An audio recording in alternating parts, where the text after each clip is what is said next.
For generations, the American dream was crystal clear: a white picket fence, a two-car garage, and a mortgage to call your own. But something fascinating is happening across kitchen tables and coffee shops nationwide. Young Americans are tearing up that old blueprint and are writing their own. Today, more and more people are trading in their housing dreams for business plans, choosing to bet on themselves instead of the housing market. Is this shift a reflection of necessity, ambition, or a little bit of both? Today, we're tackling something big: the dramatic shift in how young Americans view success and stability. We're going to explore why more and more people are choosing entrepreneurship over home ownership, what's driving this change, and what it means for the future of the American dream. There's a story I recently came across that perfectly captures what's happening across America right now. A young woman named Sarah, 29 years old, working in marketing in Austin. Like many millennials, she spent years saving for a house down payment. Dollar by dollar, month by month, she built up a nest egg of around $60,000. But when it came time to finally start house hunting, she did something that would have seemed unthinkable to previous generations. She took that entire down payment and used it to start her own digital marketing agency. When asked about her decision, Sarah said something that really captures the spirit of this shift. A house locks me in. A business sets me free. It's not just a catchy phrase. It's a fundamental reimagining of what security means in today's world. And here's what makes Sarah's story so compelling. It's becoming the norm rather than the exception. A recent Harris poll surveying over 1,000 young adults revealed something extraordinary. 71% of millennials and Gen Z are actively interested in starting their own businesses. Let that sink in for a moment. Nearly 3/4 of young Americans are looking at entrepreneurship as their path forward. When we dig into why this shift is happening, the reasons paint a fascinating picture of how the younger generations view work and success. These aren't just ambitious 20-somethings with big dreams. They're pragmatic realists responding to the world around them. Young adults between 18 and 34 are more worried about job security than any other age group, and they're looking at entrepreneurship as a way to take control of their own destiny. What's really interesting is how this goes beyond just wanting to be your own boss. These young entrepreneurs are fundamentally questioning the traditional career path. They're looking at the corporate ladder and asking, is this really the most stable option? Many of them have watched their parents or older colleagues face layoffs, deal with inflexible work arrangements, or struggle to make a meaningful impact in their corporate jobs. Instead, they're seeking something different. They want the flexibility to work on their own terms. They want the opportunity to make a real difference in the world. And increasingly, they see entrepreneurship as the most direct path to achieving these goals. We've seen business applications from millennials surge, while first-time home ownership in this age group has dropped to historic lows. This isn't just a career trend. It's a complete reimagining of what security means in today's economy. Previous generations saw security in a steady paycheck and a 30-year-old mortgage. Today's young entrepreneurs are finding security in their ability to adapt, to control their own destiny, and build something meaningful on their own terms. But to really understand why this shift is happening, we need to look at the elephant in the room: the housing market itself. Since 2019, the median home price in America has soared by 40%, while wages have crawled by just 14%. Now, to put that in perspective, a house that cost $300,000 in 2019 would now sell for $420,000. That's an additional $120,000 that somehow needs to materialize in people's bank accounts. But these national figures only scratch the surface. Major metropolitan areas tell an even more dramatic story. Cities like Austin have seen their home prices rocket by 58% since 2019. Let's paint a picture of what this means for a typical millennial couple making $85,000 a year combined, right around the median for their age group. In 2019, they would have needed around $45,000 for a down payment on a median-priced home. Today, they're looking at closer to $63,000, and that's really just the beginning of their financial commitment. The monthly costs tell an even more sobering story. With mortgage rates hovering around 7%, monthly payments have nearly doubled. Property taxes have surged alongside home values. Insurance costs have jumped by more than a fifth since 2019. Even basic maintenance has become a luxury, with cost up to 30% due to ongoing labor shortages. And let's not forget utilities, which have also seen double-digit increases in many areas. Now, the other side of the equation, business ownership, has undergone dramatic transformation. The barriers to entry have never been lower, and the opportunities have never been more diverse. Today, someone with a laptop and a good idea can reach customers worldwide without ever signing a lease on a storefront. The digital revolution has fundamentally changed what it means to start and run a business.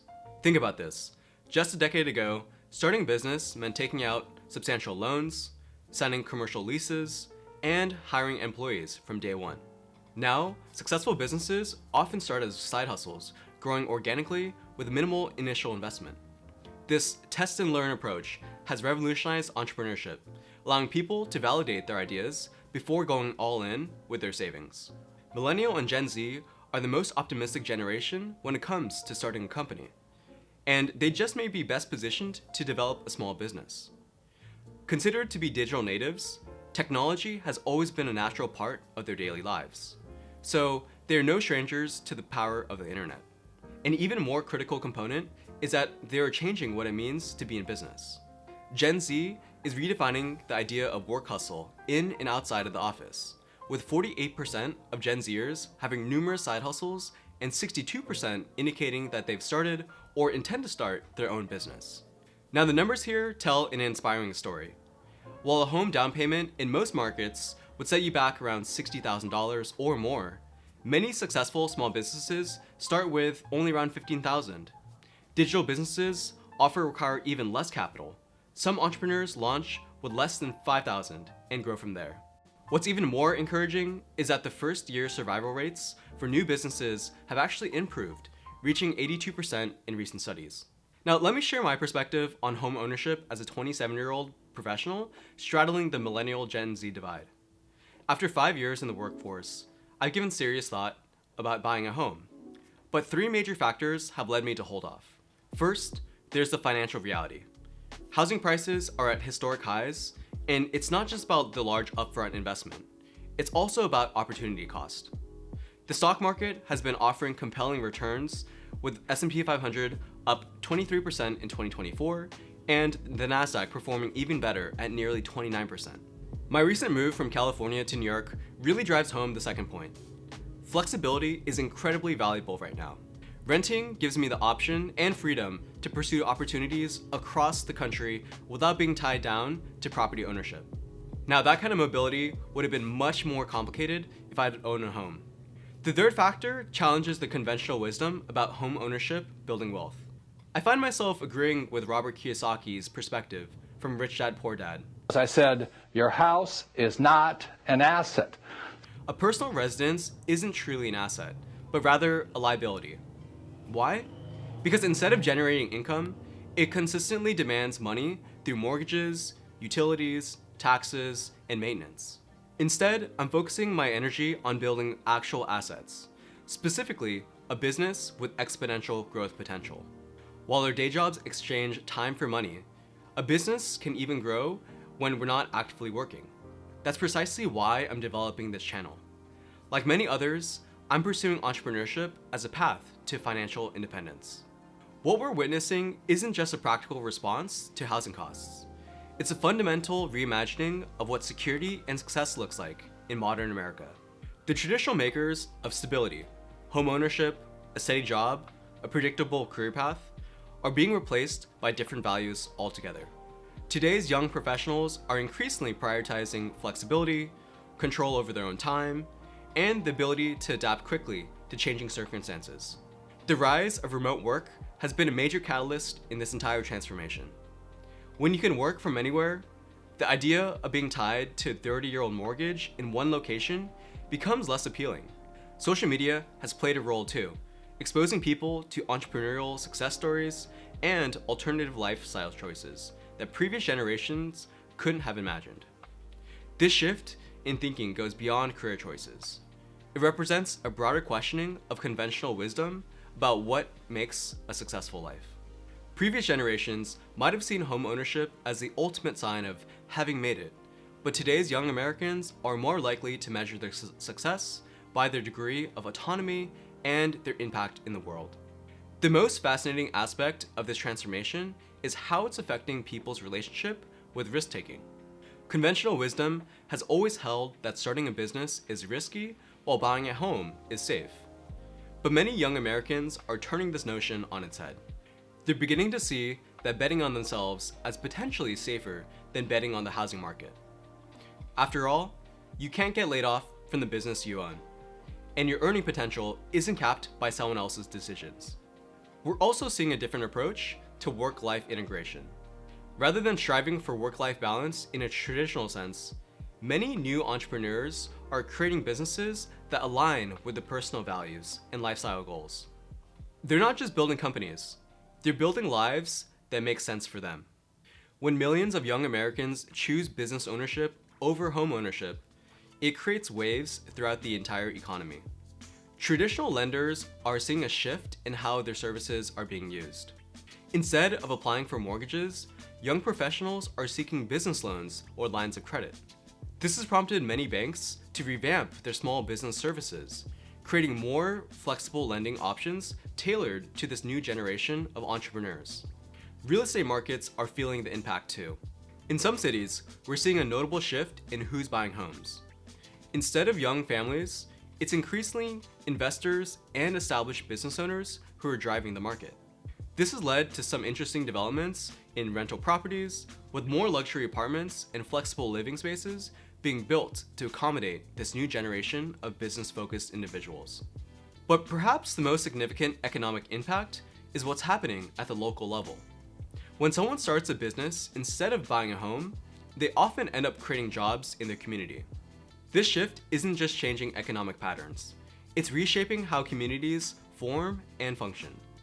Traditional neighborhoods were built around the assumption of long-term residency. Now, we're seeing the rise of different kinds of communities.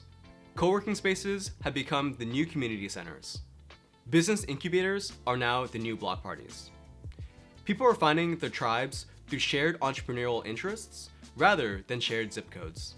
The impact on family formation is particularly interesting. Many young entrepreneurs are delaying marriage and children, not out of disinterest, but because they're prioritizing building their businesses first. Others are redefining what family life looks like altogether, creating flexible arrangements that accommodate both business ownership and family responsibilities. Some communities are adapting brilliantly to this change. Cities like Miami, Austin, and Boise are actively courting young entrepreneurs with businesses. They're creating ecosystems where business ownership is celebrated and supported, understanding that today's small startup could be tomorrow's major employer. Of course, this new version of the American dream isn't without its complications. Starting a business comes with its own set of challenges that can be just as daunting as owning a mortgage. The difference is in the nature of the risk. With a home, your monthly payments are predictable, even if they're high. With a business, income can be irregular, especially in the early years. There's also the question of equity building. A home, despite its costs, have traditionally been a reliable way to build wealth over time. Business ownership can build far more wealth, but is less guaranteed. Some entrepreneurs find themselves 5 years in, neither with a home nor a successful business, having to rebuild from scratch. The mental health aspects deserve attention too.